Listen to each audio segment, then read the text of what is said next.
All right, let's talk about something fascinating. Have you ever really thought about how a country is, well, born? I don't just mean on a map, but how it gets accepted by the rest of the world. It's definitely not as simple as planting a flag. Turns out there's this whole process for joining what's basically an exclusive club of nations, and it's called state recognition. So what does it actually take to get that official seat at the world's table? To go from being a disputed territory or maybe a breakaway region to a full-blown member of the international community? That's really the big question we're going to get into in this explainer. So let's start with the basics, the textbook definition. The best way to think about state recognition is like a formal, official handshake between countries. It's that moment when one nation looks at another and says, "Yep, we see you. You exist." Now, if you look closely at the wording here, it's a formal acknowledgement of a government's sovereignty. And what is sovereignty? Well, at its core, it's about having control over a piece of land. It also means that new government is basically agreeing to play by the rules of the international game. Things like respecting borders and paying your debts. And let me tell you, this handshake comes with some major perks. We're talking about getting a seat at the United Nations, having your diplomats protected by immunity, and being seen as an equal on the world stage under international law. It's really the difference between being an outsider looking in and being a full-fledged member of the club. So it all seems pretty straightforward, right? A clear process, a set of rules you follow. Well, here's the twist. When it comes to the single most important step in becoming a country, there is no universal rulebook at all. And this, right here, gets to the heart of the matter. Because there are no agreed-upon criteria, the act of recognition isn't a legal process with a checklist you tick off. No, it's a purely political decision made by each country for its own reasons. So the crucial thing to understand is this. There's no global committee that gets together and votes on new countries. The United States decides for itself. Russia decides for itself. Every single nation makes its own call. And that's exactly why this whole process can get so inconsistent and, frankly, so messy. This lack of rules has basically led to two main philosophies for how to recognize a new state. You can think of it as a big showdown between the pragmatist and the power player. And you can see these two approaches perfectly demonstrated by the UK and the US over the years. Okay, let's break this down. In one corner, you have the UK's pragmatic approach. For them, the main question is simple. Is this new government actually in control of its territory? If the answer is yes, they usually grant recognition. It's not a stamp of approval or disapproval, it's just acknowledging reality. But in the other corner, you have the US, which has historically used recognition as a powerful tool of foreign policy, a reward for friends, a punishment for enemies, all based on what it sees as its own national interest.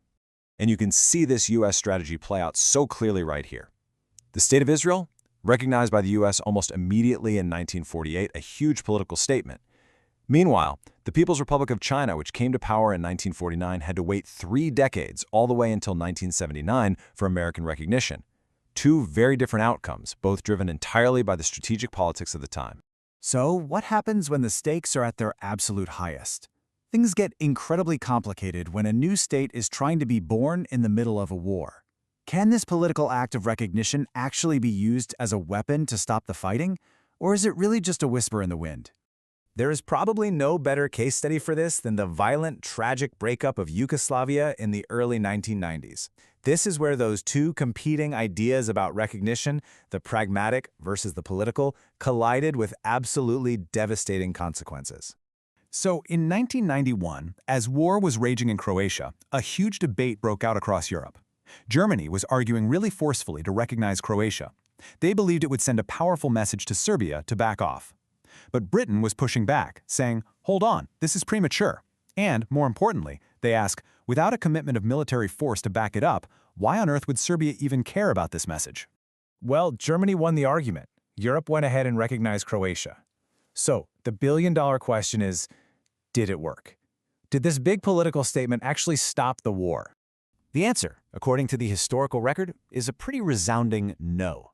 As you can see here, there's very little evidence that the act of recognition had any real effect on the brutal conflicts that just kept tearing through the region. The message was sent, but nobody was listening. And this pattern of inconsistency just continued. A few years later in Kosovo, the US and NATO were willing to go to war, to actually bomb Serbia to protect the Kosovars. But even after all that, they still refused to recognize Kosovo's independence. Why? It was another political calculation. They were afraid it would just encourage more and more regions to break away. So what's the big takeaway here? It's that state recognition is a powerful political tool, for sure, but it is not a magic wand. It's just a label. It is not a guarantee of safety, success, or even survival. Let's look at one final, tragic example. When the conflict in Bosnia exploded in 1992, its government was widely recognized. It had the official handshake. It was a full member of the club. But that recognition, it was of little help. 3 years later, after unimaginable suffering, the country was effectively partitioned anyway. Being an official state on paper couldn't stop it from being torn apart on the ground. And this number really says it all. The number of guarantees that come with that membership card to the Club of Nations is 0. Recognition is a political act, not a security pact.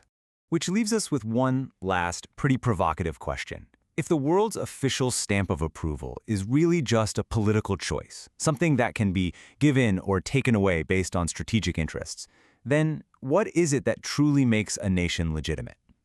That's definitely something to think about.